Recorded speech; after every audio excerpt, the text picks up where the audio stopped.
is i-review natin si DSV. So ito ay kakalabas lamang ngayong araw at kumita kaagad ako dito ng 2,030 pesos na direct ko kaagad siya sa aking PayMaya wallet.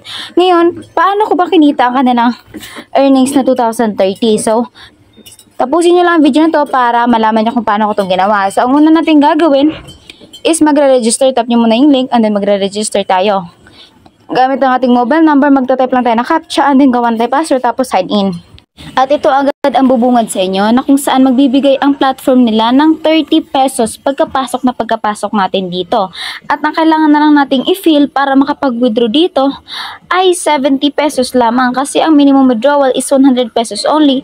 Pwede ka nang mag-withdraw kaagad dito ng iyong earnings. Ngayon naman, ano ba ang dalawang paraan na ginamit ko para kumita dito at makapag-withdraw sa kanilang platform? Una is sa kanilang referral program. Pangalawa is sa mga produkto na in-offer ng kanilang platform na kung saan ang kailangan mo lang naman gawin is bumili. So, ang una natin i-discuss is sa ating referral program na kung saan kikita tayo dito ng unlimited earnings nang wala tayong nilalabas na puhunan. At makikita nyo naman dito na sa ating pagre-refer ay masishare lamang tayo ng ating link. Ay kikita na tayo dito. So, i-copy lang natin yan at i-paste natin sa lahat ng social media platform para kumita tayo dito ng unlimited earnings nang wala tayong nilalabas na puhunan. So, mag-refer ka lang na mag-refer, magsipag ka lang na mag-refer, kikita ka talaga dito sa kanilang platform. If hindi ka naman mahilig na magpagod at mag-refer ng friends, pwede naman na bumili ka at maghintay ka na lang na kumita ang iyong pera dito. So, dito meron silang 400 pesos pinakamalit at ang pinakamahal na produkto nila dito is 80,000. Pero kung iisipin natin sa 400 pesos natin, ang total na kikitain natin dito is 6,480 and then ang daily is 108. So dito pa lang sa 400 pesos makakapag-withdraw na tayo ng 108 daily na yan. And then mababawi na natin siya for 4 days. If dito naman tayo sa 800 pesos, gusto niyo na malaki-malaki yung daily, meron tayo ditong 800 pesos na kung saan yung daily is 232 pesos and then 13,920 galing sa 800 na kanita na pinuhunan natin, ang ating kikitain is 13,920 basta matapos na natin ang 60 days.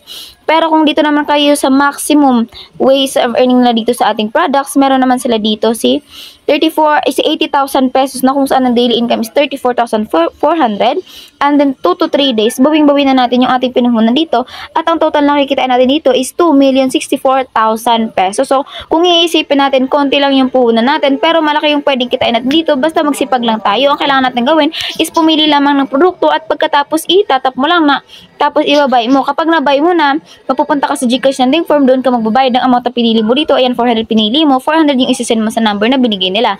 At pagkatapos yan, kapag nasend na, mapupunta na or magra-run na ang iyong products dito sa ating order. So, dito sa ating order, makikita nyo naman kaagad na meron na ang binigay ang alang platform na libreng 200 pesos na product na kung saan kikita na tayo libre ng 10 pesos dito. And then, pag natapos natin yung 365 days, 3,650 pesos yung pwede natin kitain. I-add pa natin 30 nating balance. So, sa matotal, ang binigay na libre sa atin ng kanilang platform pagkapasok natin dito is 3,680 pesos. So, kapag ganyan, kumikita na yung platform at above 100 pesos na, pwede ka na mag-withdraw. Pero ang kailangan muna natin gawin is magbayad ng ating bank information. So, magbabayad ng ating bank information, ang kailangan natin gawin is itap lang natin itong card account.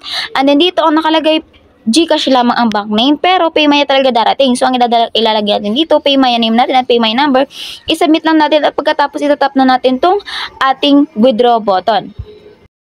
Ayan, as you can see, meron akong 2,030 pesos sa aking account dito.